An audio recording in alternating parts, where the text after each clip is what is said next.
My name is Evelyn Ridgway, and I am 69 years old. I spent most of my life teaching literature to high school seniors, and I thought I had seen every kind of arrogance that youth could throw at me. But nothing prepared me for the day my own son-in-law slid a plain white envelope across my kitchen table, as if he were giving me a tip for parking his car. "Ranch is sold," Mason said flatly, without looking me in the eyes. His fingers drummed once on the paper. "That should cover you for a while." I stared at him, then at the envelope, then at my daughter Clara standing behind him with her arms crossed like a prison guard.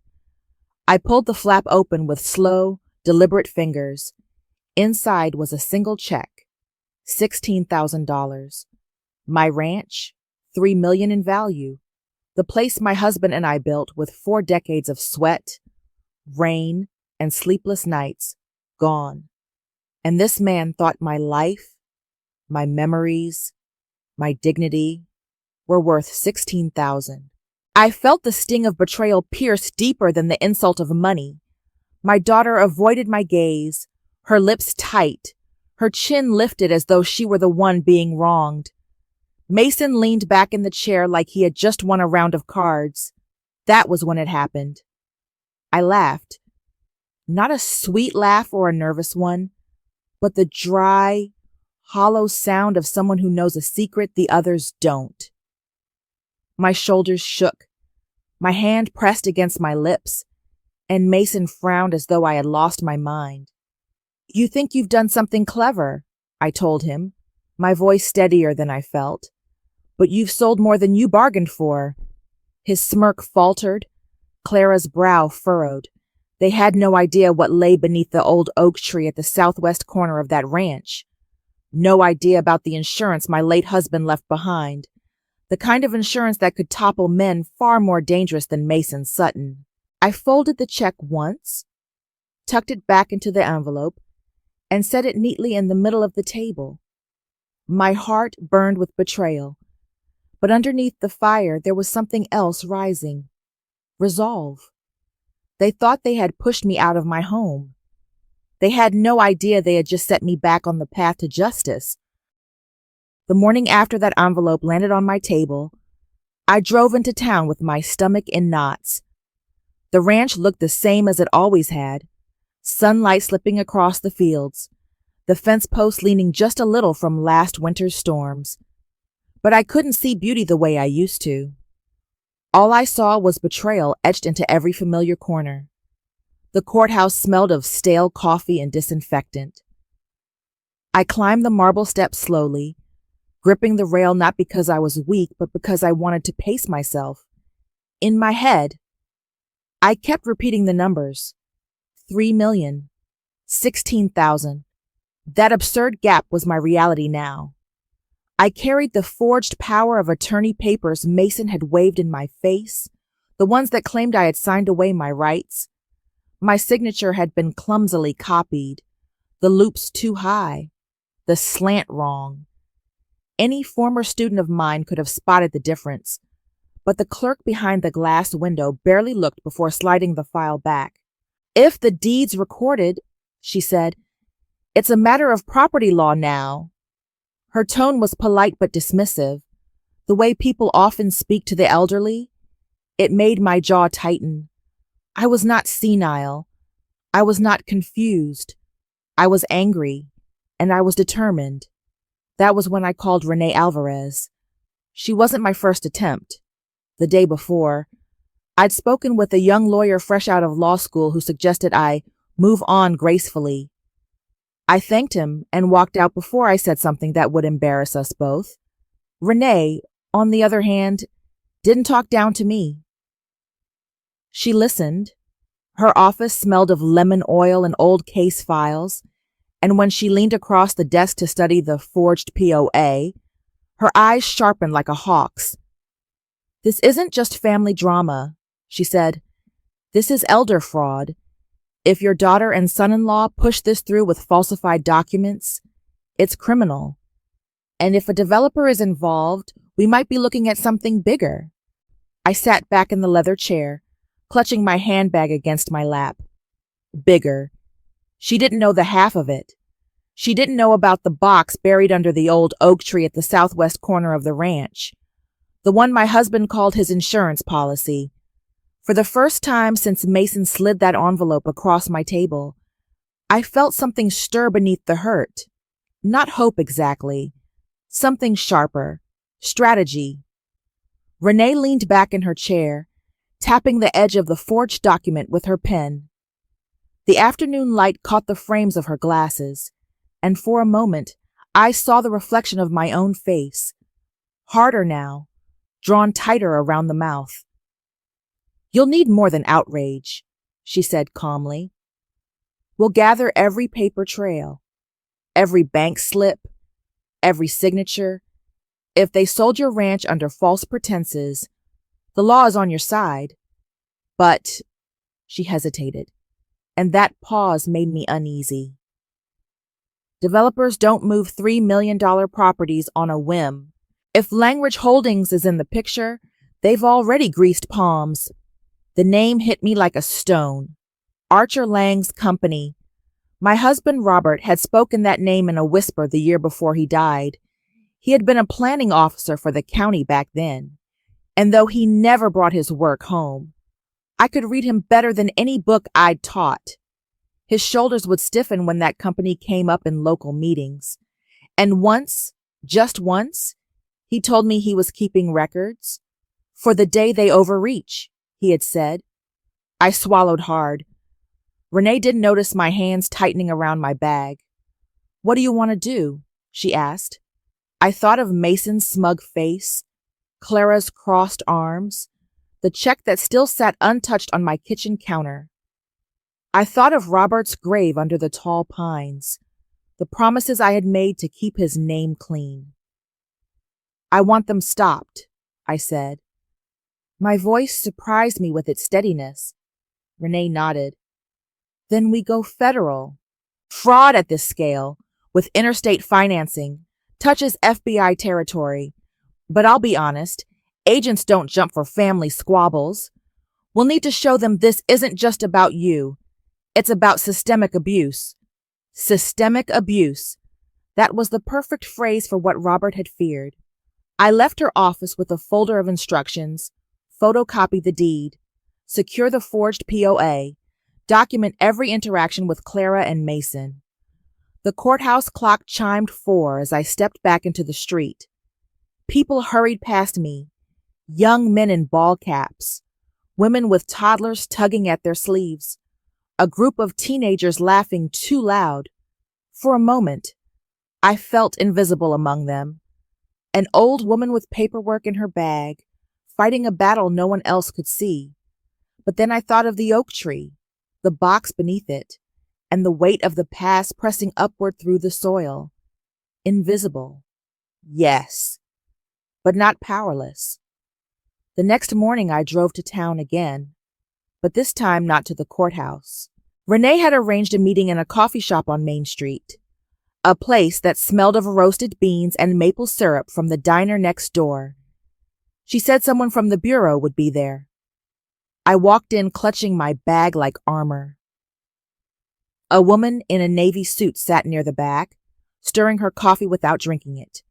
She looked mid-40s, sharp eyes, posture too straight for casual conversation. When she saw me, she stood and extended her hand. "Mrs. Ridgway, I'm Special Agent Dana Klein. This is Agent Brooks Nolan." The man beside her was younger, early 30s at most, with a notebook already open in front of him. He smiled politely, but didn't waste words. I sat, and the chair creaked under me.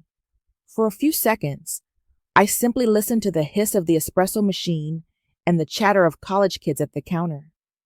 It steadied me, made me feel like this was real life, not a scene from some legal drama. Agent Klein leaned forward. Your attorney explained the situation. Property fraud involving your daughter and son-in-law, facilitated by forged documents. Normally that stays civil. But the buyer here, Sage Bluff Ventures LLC, is tied to Langridge Holdings. We've had their name in files before.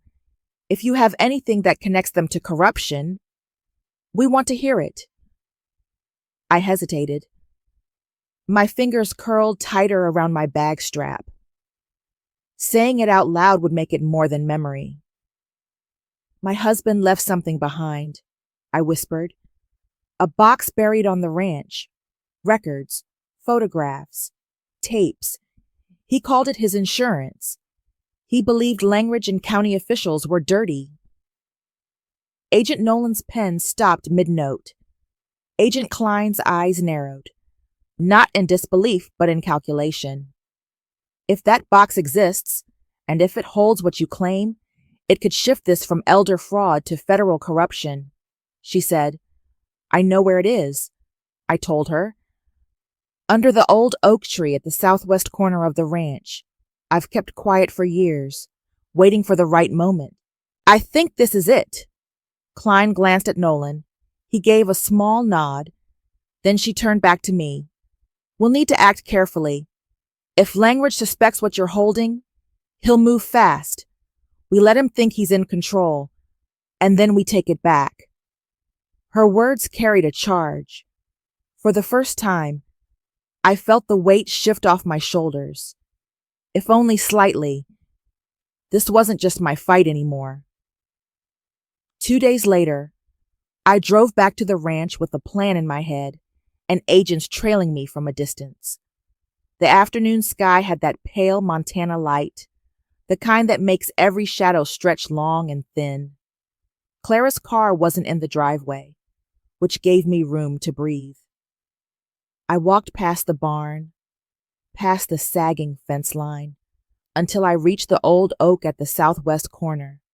Robert used to lean against it after long days of work, sipping his coffee from a thermos, staring at the horizon as though he could read the future there. Now it was just me, counting steps in the dirt like a schoolteacher pacing a classroom. 15 feet northeast from the trunk to the boulder, 3 feet down. I whispered the numbers under my breath, committing them again. My husband had told me once, in one of those hushed conversations late at night, that if anything ever happened to him, I should remember oak, rock, and 3. Back then I thought he was being dramatic. Now it was all I had.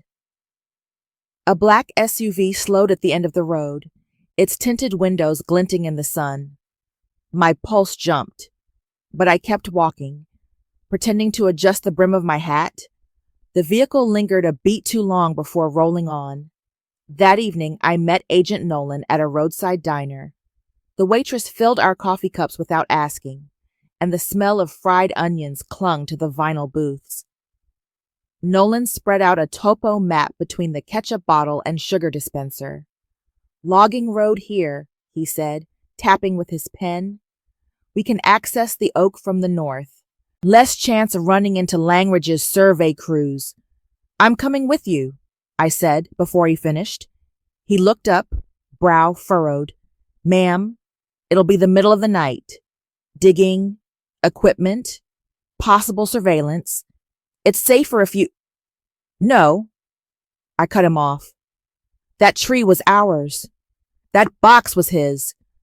I'll know if something's wrong. You need me there. He studied me for a moment, then nodded slowly. All right, but you stay inside of the car. You don't touch the shovel unless I say so. I wrapped my hands around the warm coffee mug. Outside, headlights flashed past on the highway, and for a moment I felt Robert's presence as clear as the taste of the coffee on my tongue. At Tuamkeen, we'd go in. 30 minutes, in and out. That was the plan. The night air was sharp enough to sting my lungs as I stepped out of the unmarked SUV. The forest pressed in on every side, black silhouettes of pines leaning over the narrow logging road. My boots crunched against gravel, the sound too loud in the silence. Agent Nolan adjusted his headlamp, its beam cutting through the dark like a blade. Stay by the car until I give the signal, he said. I nodded, pulling my coat tighter around me. I wasn't there to be reckless. I was there to make sure Robert's insurance saw daylight again. Nolan moved like he had rehearsed this 1,000 times, measuring the ground, marking with chalk, checking the handheld detector. The machine gave a faint buzz, low and steady.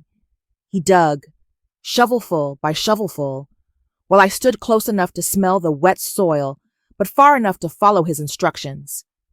Every scrape of metal against earth sent my heart racing. At 10 minutes in, the buzz grew sharper. He dropped to his knees, clearing dirt with his gloved hands. A corner of something metallic caught the light. My breath caught. The lid of a weathered steel box emerged from the soil, its edges rusted but intact. Nolan pried it loose, brushing mud off with quick strokes. "Got it," he murmured into his radio. Before I could exhale, headlights swept across the trees. A vehicle was coming down the road, too fast for a logging crew, too late for hunters. My stomach lurched. "Time to move," Nolan snapped. He slid the box into a duffel bag and shouldered it. "Stay behind me." We hurried back toward the SUV, branches whipping at our coats. The sound of another engine grew louder, gravel spitting under tires. My pulse hammered in my ears. Nolan guided me down a narrow cut in the brush, away from the main road. We crouched low as a black pickup rumbled past the spot we had just left, its beams slicing through the dark. I pressed a hand to my chest, steadying my breath. For one terrifying moment, I thought we'd be caught, dragged into the open with the box in plain sight. But the truck thundered on, disappearing around the bend. Back at the SUV, Nolan slid the duffel into the trunk and slammed it shut. He turned to me, his face pale in the glow of the dashboard light. "You weren't exaggerating," he said quietly. "Someone else knows about that box." I looked back toward the oak, its branches barely visible against the night sky. Robert's secret had survived the dirt and the years. Now it had to survive men who would kill to bury it again. 3 days later, Renee insisted I keep our next meeting in public.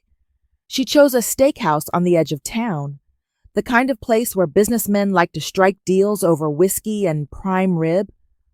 I arrived early, sliding into a corner booth where the lights were dim and the hum of conversation offered a kind of camouflage. Archer Lang walked in 10 minutes later, wearing a tailored suit that didn't belong in Montana. He carried himself like the whole room was his, and when he spotted me, his smile was the kind reserved for people he thought he had already beaten. He sat across from me, draping his jacket on the seat beside him. The waiter appeared with menus, rattling off the specials. Lang ordered salmon, rare, without hesitation. I asked for soup and coffee, something simple that wouldn't distract me. When the waiter left, Lang leaned forward, his voice smooth as oil. "You're a strong woman, Mrs. Ridgway. Not many people would stand against their own family, let alone against a company like mine." I didn't flinch. "You didn't come here to compliment me? Get to the point." His smile widened. $2 million, cash, wired discreetly. In exchange, you give me the exact location of that little box your husband buried. We both know you've been holding on to something. Think of what that money could do for your retirement. A comfortable home, medical bills taken care of, no more worries. I wrapped my hands around the warm mug of coffee the waiter had just set down. "You seem awfully confident that I'd sell out my husband's memory." He spread his hands. "Everyone has a price, even school teachers." For a heartbeat, I let silence hang between us. His eyes searched mine, waiting for the flicker of greed, the crack in my resolve. Instead, I sipped my coffee slowly, letting the bitterness rest on my tongue. "What if my price isn't money?" I asked. That made him pause, his brow furrowed, just slightly. Then he laughed, a short bark that drew glances from the next table. You're clever, I'll give you that. But clever doesn't win. Power does. He signed the check for his meal with a flourish, tipped generously, and stood. Think about it, Evelyn. When you're ready to be reasonable, you know how to reach me. I watched him leave, his shoulders squared, his arrogance trailing behind him like perfume. My hand brushed the small microphone hidden under my sweater. Every word of his offer had been recorded. As the door shut behind him, I whispered to myself, now the fish has opened its mouth. Or the night of the sting was colder than I expected. A thin mist rolled across the pasture, and the beams from the FBI trucks cut sharp lines through the fog. From where I stood near the oak, the land felt both familiar and foreign, as if Robert's spirit was standing just behind me, waiting to see how I'd play this last hand. Agent Klein adjusted her earpiece and murmured, We've got eyes on the perimeter. Signal when he arrives. I held the folded map in my hand, the decoy with a red X marking a false spot on the property. My heart pounded so hard, it felt like the sound alone might give us away. At 11:45, headlights approached. Archer Lang stepped out of a black SUV, two men in dark coats flanking him like shadows. He spotted me and strode across the dirt with a predator's confidence. Mrs. Ridgway, he said smoothly, as though we were old friends meeting for a nightcap. I trust you've reconsidered? I lifted the map, letting him glimpse the red X. I don't trust banks. Mr. Lang, you'll need to bring cash, he smirked. Of course. The truck behind me has what you need. Just hand me the location. For a moment, I let him think he had won. I even stepped closer, the paper crinkling between my fingers. Then I said the word Robert had whispered to me years ago, the word he used when something needed to be locked down tight. Insurance. Lang's face twitched in confusion. That was the cue. From the darkness. Floodlights flared on. Agents surged forward, voices sharp and commanding. FBI, hands where we can see them. The men beside Lang reached for their jackets, but they were met with rifles and shouted orders. Within seconds, wrists were cuffed and radios crackled with confirmation codes. Lang stood rigid, disbelief carving deep lines into his face. You set me up, he hissed. I folded the map and slid it back into my coat pocket. You set yourself up the day you thought you could buy me. Agent Klein guided me gently back toward the vehicles as Lang was led away. His suit rumpled, his arrogance stripped bare. The mist thickened, swallowing the sound of the agent's boots. For the first time in weeks, I felt my lungs fill without that heavy knot in my chest. The oak tree loomed behind us, its branches swaying like it approved. Justice hadn't finished its work yet, but it had finally begun. The morning after the sting, I woke to the sound of the radio buzzing in my kitchen. The announcer's voice carried both gravity and excitement. Breaking news. Developer Archer Lang has been taken into federal custody on charges of conspiracy and bribery. Additional indictments are expected. I stood by the counter with my coffee, listening as names poured through the speakers. County officials, a judge, even a banker who had signed off on crooked loans. One by one, the dominoes Robert had feared were finally falling. Later that week, Clara and Mason appeared in court. They looked smaller somehow, stripped of their bravado.